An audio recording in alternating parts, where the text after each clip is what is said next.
Social banking from GT Bank. Anywhere, anytime, any device.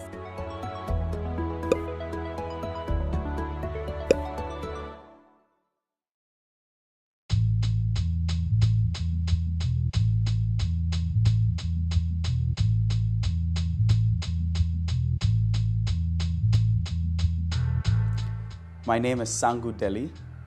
I am Chief Executive Officer of Golden Palm Investments and an entrepreneur. And we are in Accra, Ghana.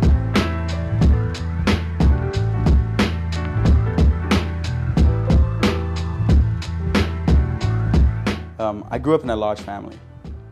My mother was one of 8, I was one of 5, and my father was part of a polygamous royal family in Nandom, so he was one of 86.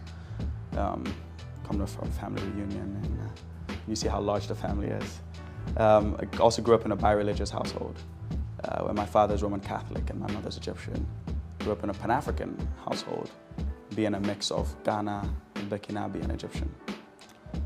Went to schools in Ghana, went to Christ the King, then moved to Ghana International School until I got a scholarship to attend the Petty School in New Jersey. From there, I then went on to Harvard University, where I studied African Studies and Economics. And then, beyond there, went back to Harvard for graduate studies in a Juris Doctor in Law and an MBA at Harvard Law School and Harvard Business School.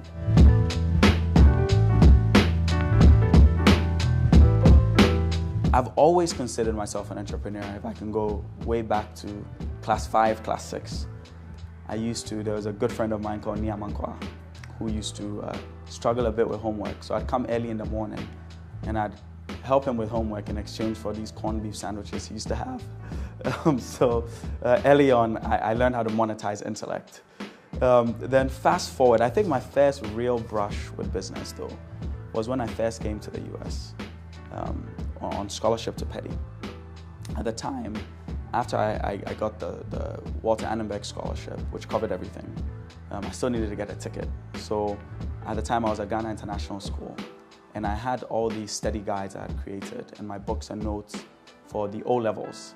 So what I ended up doing was I marketed and sold those, mostly to the expat community. And I was able to make about $1,600 from that operation. So I bought my one-way ticket with Alitalia. Bought a few other things for winter and whatnot, and I had $500 in savings, which I took to the US. So that summer, right before school started, I found this website called bids.com, which was this discount site where you could, allegedly order a Rolex worth $5,000 and you can bid on it. So you might be able to get it for $200, $300.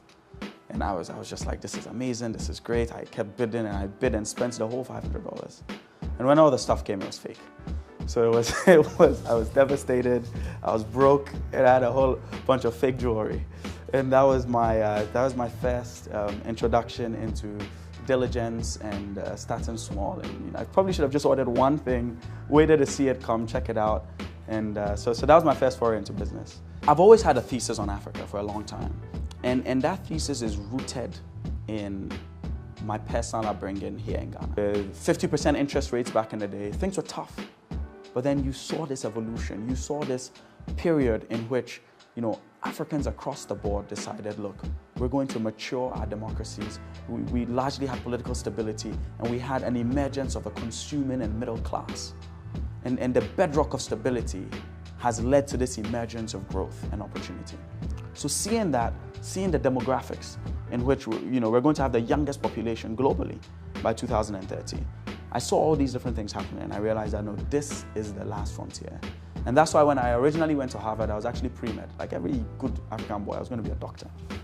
But I quickly decided that there was more merit to study in Africa. So I studied African studies and economics, focused on opportunities and development. So when I first got to Harvard, I started a nonprofit actually called the African Development Initiative, now Clean Aqua, and started doing sustainable development projects. Underlying all of this was this still entrepreneurial bug. I'm in a village called Ejimante in Ghana, working with the community, trying to get them clean water and sanitation. And we have a community meeting.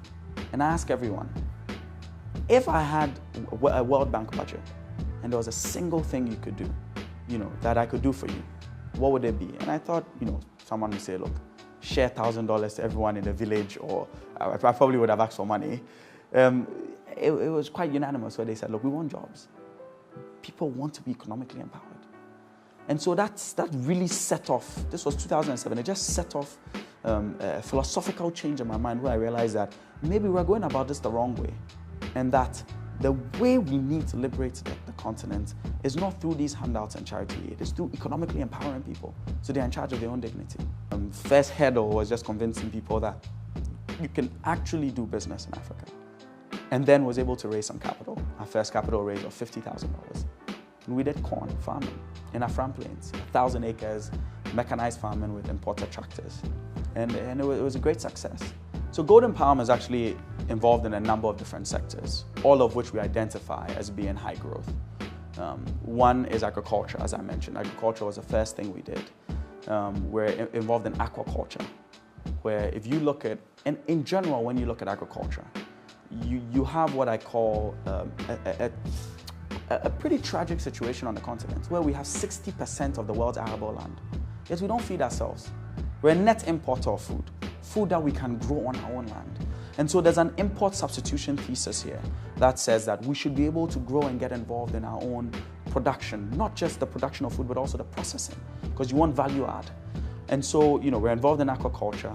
We're involved in agro-processing of baby food and gluten-free flour through Stawi in Kenya. Just a few days ago, I was in Lagos launching Stawi Nigeria. We're going to expand Stawi to Nigeria.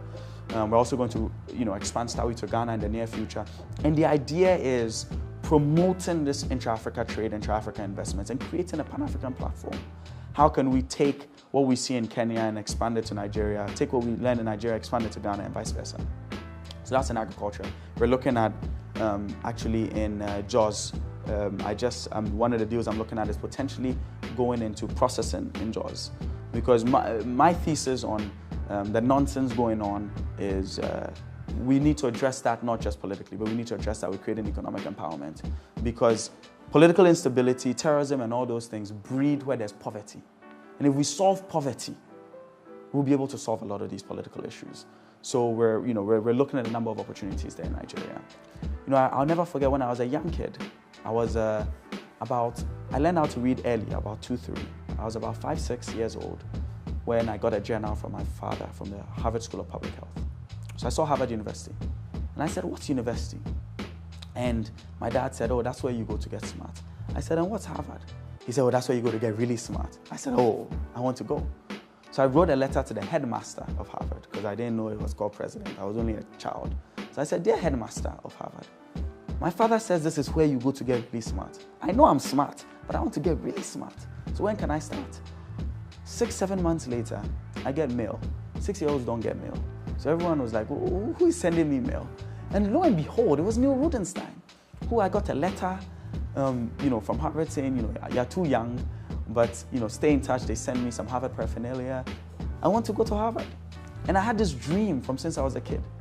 And people kept telling me, it won't happen. Do you know how many people apply? You're not going to get in. In fact, a European ambassador called me into his office and told me, and I quote, it is young and foolish for an African boy like you to think you'll get into Harvard. Even my own daughter won't dream of getting into Harvard.